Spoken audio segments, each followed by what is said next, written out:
El siguiente ejercicio a resolver es el ejercicio 3 de la guía, el cual nos pide hallar las direcciones y tensiones principales, o sea, autovalores y autovectores, para el tensor de tensiones dado en un punto de un sólido elástico, dado por las siguientes componentes.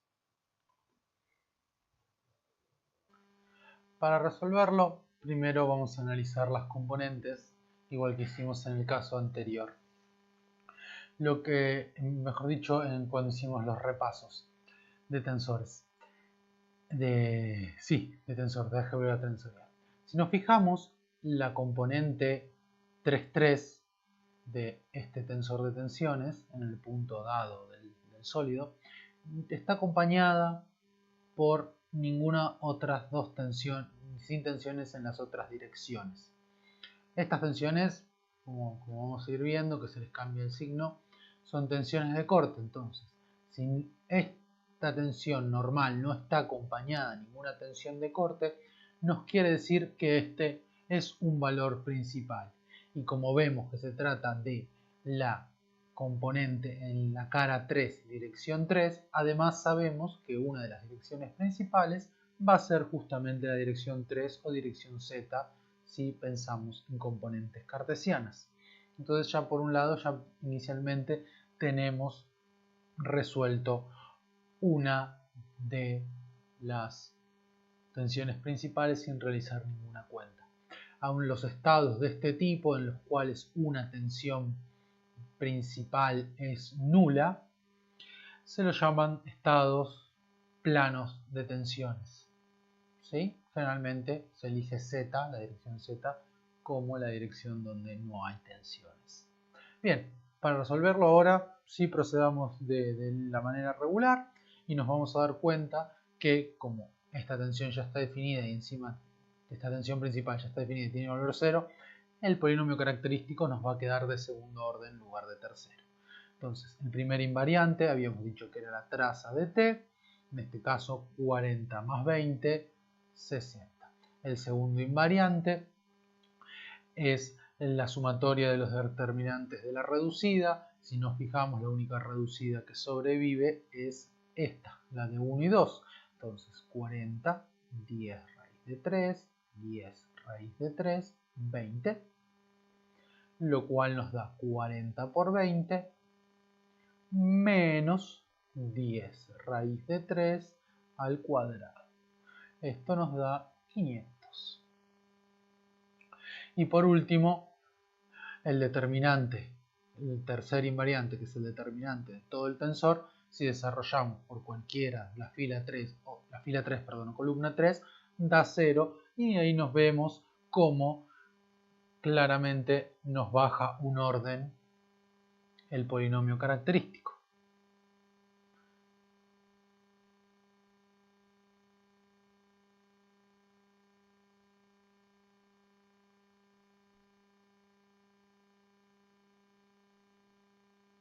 Uno de los ceros es sigma igual a 0. Los otros dos ceros los vamos a sacar reemplazando los valores.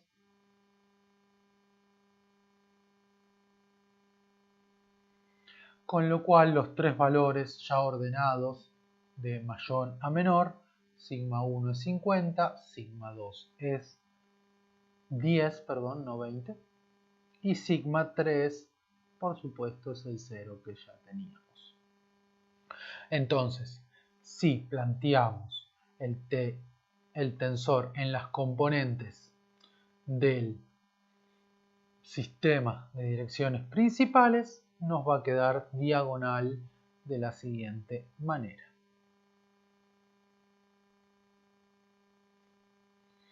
Bien.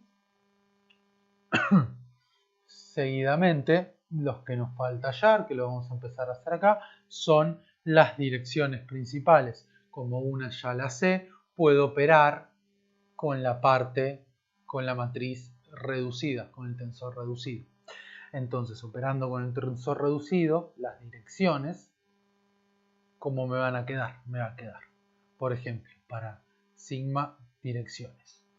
Para sigma 1 me va a quedar 40 menos 50, 10 raíz de 3, 10 raíz de 3, 20 menos 50 por A por B igual a 0. Nuevamente fijamos A igual a 1, con lo cual B va a ser 1 sobre raíz de 3 o 0,5774.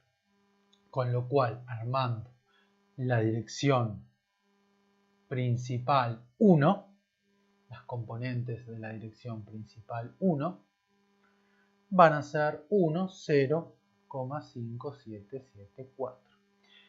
Y como, disculpen, puse como una fracción y no, es la componente 1 en la dirección. Recuerden, este versor de la nueva base queda representado en la base original, donde tenemos 1 y 0,574. No es el versor. Ahora lo tenemos que normalizar para obtener el versor. Este es el vector. Entonces, obteniendo el versor, nos da 0,866, o sea, dividiendo por la norma, 0,5. Y para hallar el segundo versor podemos usar la regla que aprendimos en mate, que para hallar el perpendicular en el plano tenemos que invertir las componentes y hacer a una de ellas negativa.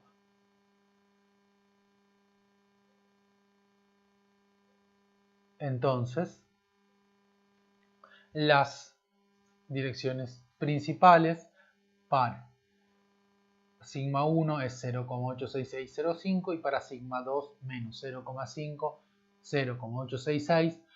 Por supuesto, en ambos casos, en Z, en la componente 3 son nulas, mientras que, como habíamos visto, x'3 versor completo sería 0, 0, 1. Para aplicar un poco de lo que aprendieron en estática, este ejercicio, por tratarse de un problema plano, estrictamente es susceptible de ser resuelto con el círculo de Moore. Entonces, para ello faltan algunas definiciones, pero lo podemos adelantar con los conceptos que ustedes ya traen. Entonces, el círculo de Moore, si recuerdan, se trazaba en un plano que tenía tensiones de corte. Nosotros las llamaremos, eso lo verán nuevamente con Miguel en la próxima clase, pero las llamaremos componente intrínseca de corte y componente intrínseca normal. Recuerden que las componentes negativas las representábamos por sobre el eje de las normales. ¿Sí? O sea, este lado son tensiones de corte negativas. En este caso, como las tensiones son en 3D, primero lo que podemos hacer, dado que ya las conocemos, las tensiones que iban a cortar el eje de abscisas normales son las principales, que las conocemos. Una vale sigma 3 que vale 0, sigma 2 que vale 10 y sigma 1 que vale 50, más o menos. Entonces, esto, en lugar de tener un solo círculo de Moore, vamos a tener un círculo de Moore entre cada uno de los versores de las tensiones normales. Entonces vamos a tener un círculo de Moore así, un segundo círculo de Moore de esta manera y un tercer círculo de Moore más grande que agarra, tenemos entre sigma 3 y sigma 2, entre sigma 2 y sigma 1 y entre sigma 1 y sigma 3. En nuestro caso, si vamos a las componentes del tensor, representándolas, para representar un punto, lo vamos a representar en el círculo que contiene a sigma 1 y sigma 2, porque sigma 3 siempre es 0, por ser un estado plano, salvo que rote fuera de sigma 3, de este sigma 3. Bien, si roto alrededor de sigma 3, siempre voy a estar en un estado plano. Entonces, podríamos representar esa posición con 10 raíz de 3, 10 raíz de 3 y teníamos que vale 40 y 20.